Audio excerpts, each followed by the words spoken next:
Deep within the verdant, tangled jungles of northern Cambodia, far from the well-trodden paths that lead to the magnificent spires of Angkor Wat, lies a secret.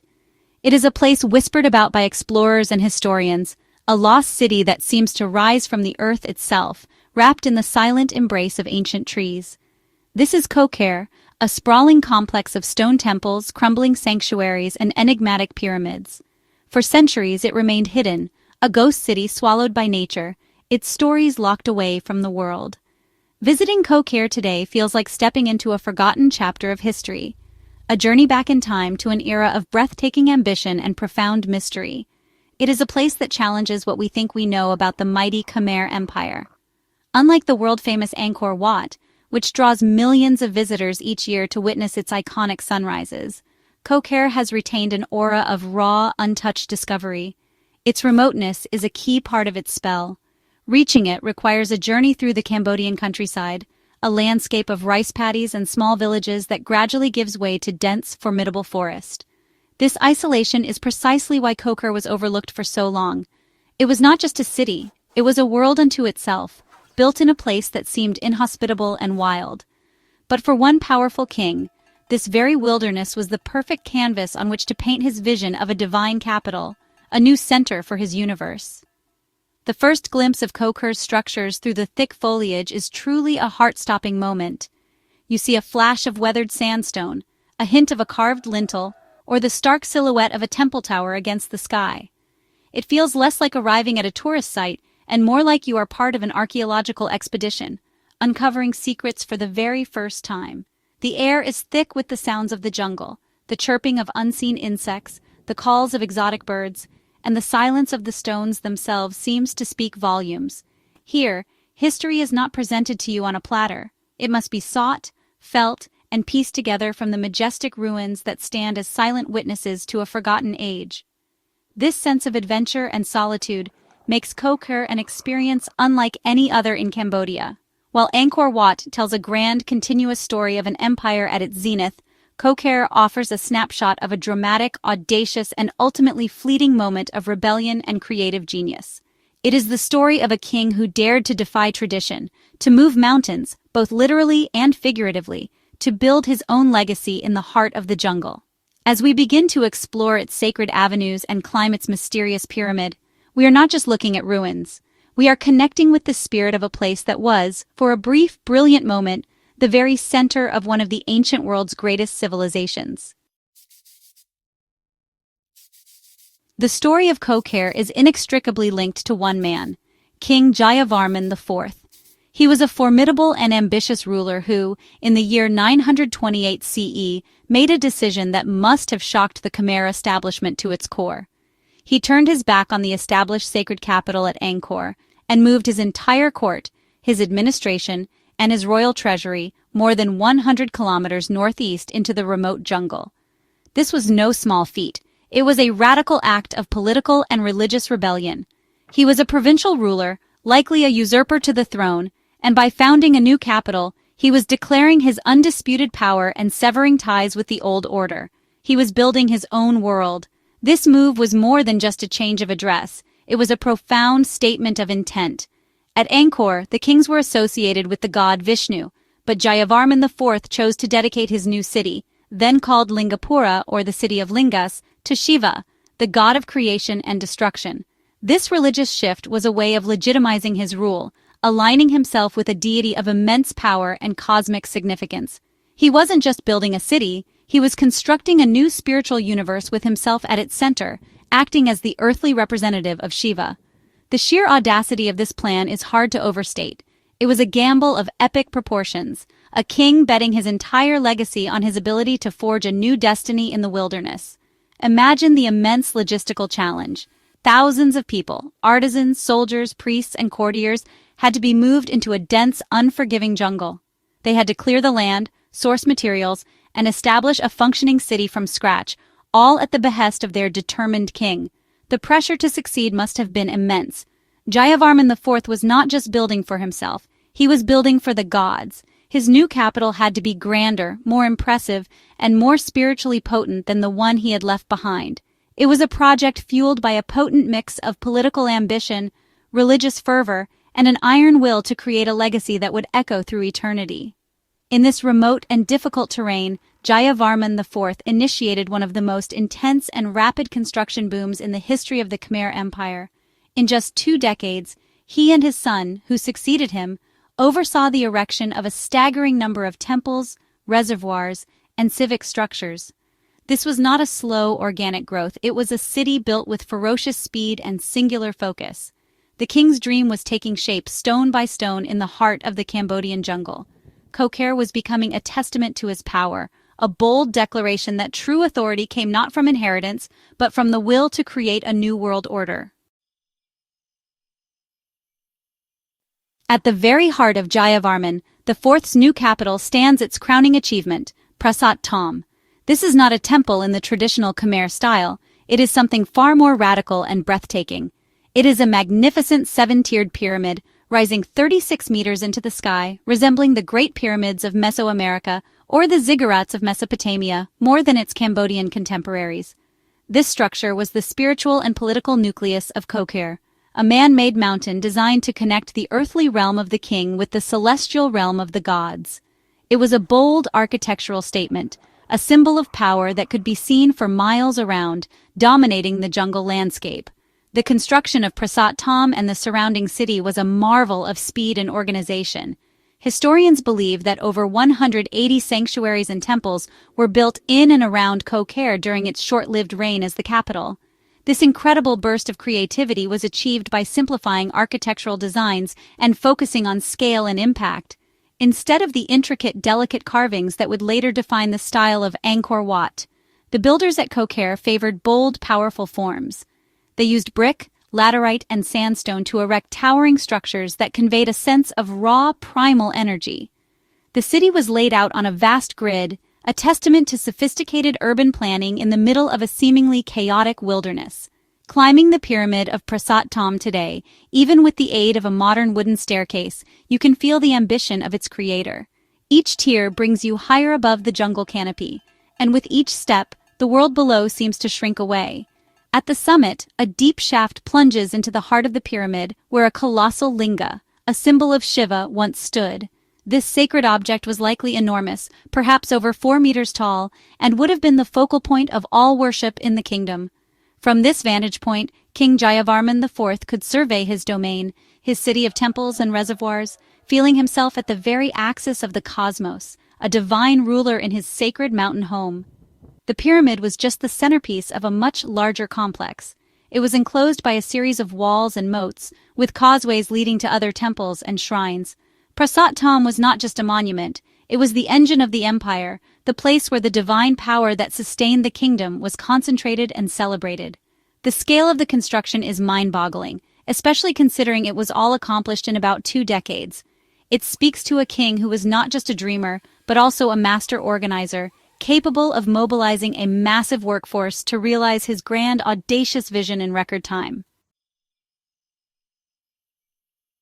Building a thriving capital city in the middle of a dense, remote jungle presented one enormous challenge above all others: water. The success of any Khmer city depended on its ability to manage water, both for the daily needs of its population and for the irrigation of the rice fields that fed them. In the relatively dry and unforgiving environment of Koh Ker, this was a particularly acute problem. Yet, King Jayavarman IV and his engineers solved it with breathtaking ingenuity. They created a sophisticated network of canals, dikes, and enormous reservoirs, known as berais, that transformed the landscape and made life in the new capital possible. This was hydraulic engineering on a monumental scale.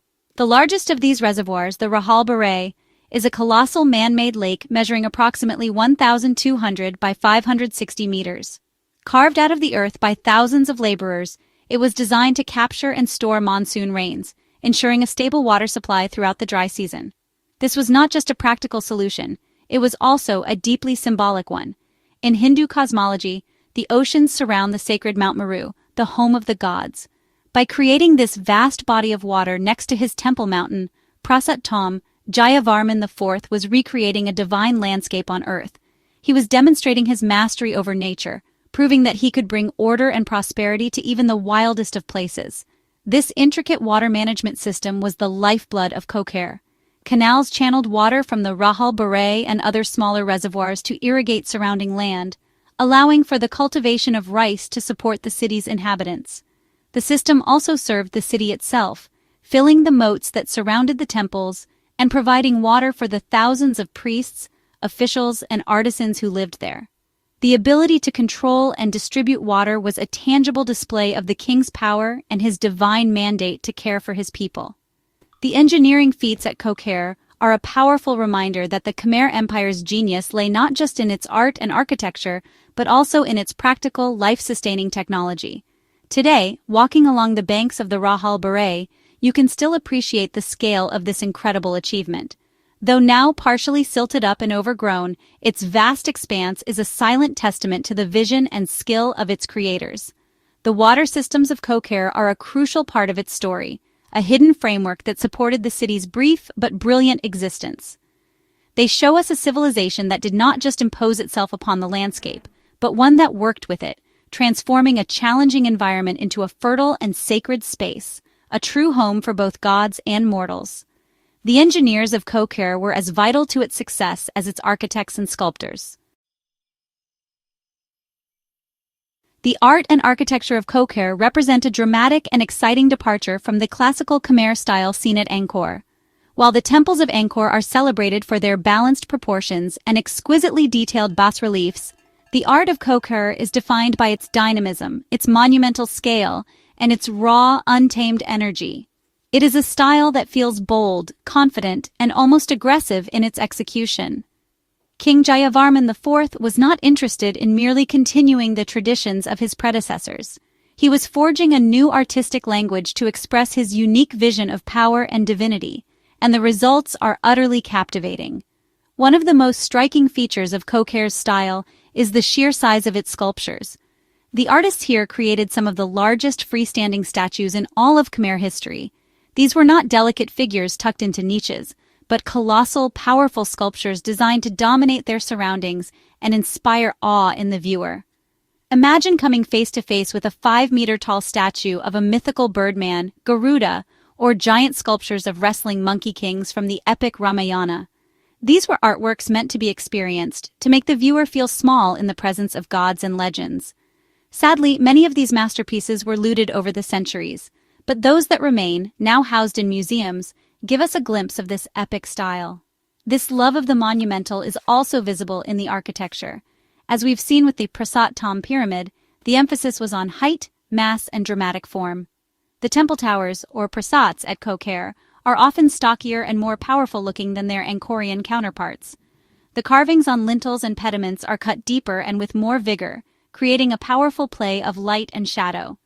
There is a sense of movement and life in the stone, a feeling that these structures are bursting with a contained energy.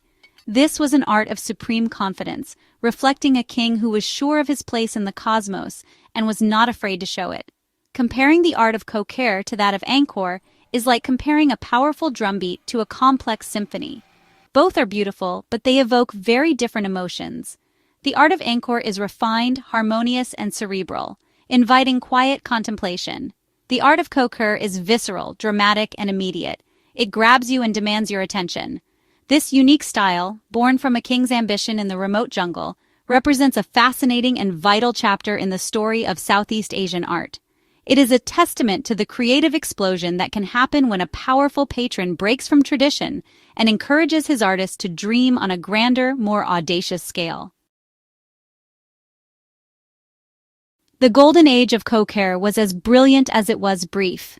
After the death of King Jayavarman IV and a short reign by his son, the royal court made another dramatic move. In 944 CE, just over 2 decades after the capital had been established with such immense effort, the new king, Rajendravarman II, moved the seat of power back to Angkor. The reasons for this sudden reversal are not explicitly recorded in stone, leaving historians to piece together the puzzle. It was likely a combination of political strategy, logistical necessity, and a desire to return to the traditional and sacred heartland of the Khmer Empire. With the departure of the king and his court, Koh Ker's purpose vanished. The city, built with such ferocious speed to serve as the empire's nucleus, was suddenly left without its reason for being. The thousands of priests, soldiers, and artisans who had populated it would have followed the king back to Angkor, seeking royal patronage and purpose. The grand temples, the vast reservoirs, and the majestic pyramid were abandoned. Without constant maintenance, the relentless forces of the jungle began their slow, inexorable work of reclamation. Seeds found purchase in the cracks of stone, and great tree roots began to pry apart the temple walls, embracing the sanctuaries in their woody grasp. For nearly 1,000 years, Koh Ker was lost to the outside world. It became a ghost city, its name and location fading into local legend. It was swallowed by the forest, its magnificent pyramid hidden beneath a blanket of green, its colossal statues toppled and covered by earth and leaves. The city that was once the vibrant center of a powerful empire fell into a profound silence, disturbed only by the sounds of the jungle. It is a powerful and humbling reminder of the transient nature of human ambition. Even the grandest of cities, built to honor gods and immortalize kings, can be reclaimed by nature when people turn their backs. This period of abandonment is a crucial part of Koh Ker's mystique. When French explorers began to systematically document the ruins in the late 19th and early 20th centuries, they found a site that was truly lost in time. They had to cut their way through dense vegetation to reveal the temples, uncovering a world that had been frozen since the 10th century. This state of suspended animation, of being a true lost city, is what makes Koh Ker so magical. It wasn't just old, it was forgotten, and in its rediscovery, it offered a pure, unfiltered glimpse into a unique and rebellious moment in the Khmer Empire's epic story. The rediscovery of Koh Ker in the modern era marked the beginning of a new chapter in its long and dramatic history. However, bringing this lost city back into the light has been a formidable challenge. For decades, its remote location and the lingering dangers of the Cambodian Civil War kept it largely inaccessible. The entire region was heavily seeded with landmines, making any exploration or conservation work incredibly perilous. For years, only the most intrepid archaeologists and determined locals dared to venture into the sprawling complex. The process of making Koh Ker safe for visitors has been a long and heroic effort, a testament to the resilience and dedication of the Cambodian people.